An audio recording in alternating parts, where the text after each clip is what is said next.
কি ভাবছেন ফেলে দেওয়ার জিনিস নিয়ে আমি কি করছি?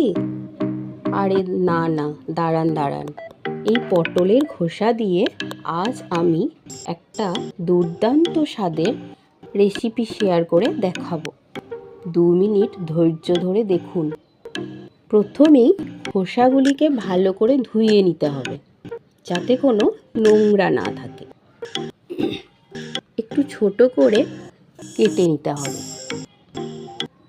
ছুরি দিয়ে কেটে নিতে পারেন আপনারা। ছোট ছোট করে কেটে নিলে মিক্সিতে তাড়াতাড়ি ব্লেন্ড হয়ে যাবে।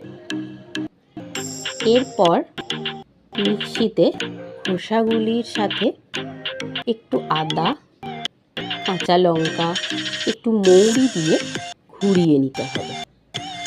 আপনারা চাইলে রসুন দিতে পারেন। আমার শনিবার বলে বাড়িতে কেউ রসুন খাবে না। আজকে সবাই আমরা নিরামিষ খাই। এই রেসিপিটা আমি খেয়েছিলাম আমার বর্ধমানের মাসি শাশুড়ির বাড়িতে। খুব সুন্দর খেতে হয়।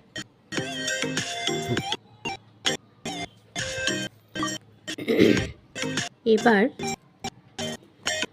কড়াইতে তেল দিয়ে তাতে একটু কালো জিরে আর শুকনো লঙ্কা ফোড়ন দিতে হবে।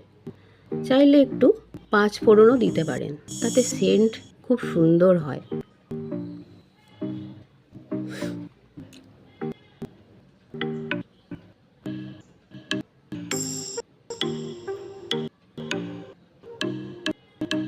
এরপর পেস্টটা দিয়ে নাড়তে হবে। একটু হলুদ, নুন দিতে হবে। হলুদ দিয়ে কালার আনার জন্য।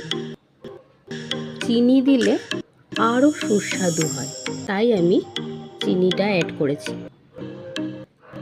এবার শুকনো শুকনো হয়ে এলে বুঝবেন অনেকটা হয়ে এসেছে। শেষে একটু সর্ষের তেল দিয়ে নামিয়ে ফেলতে হবে।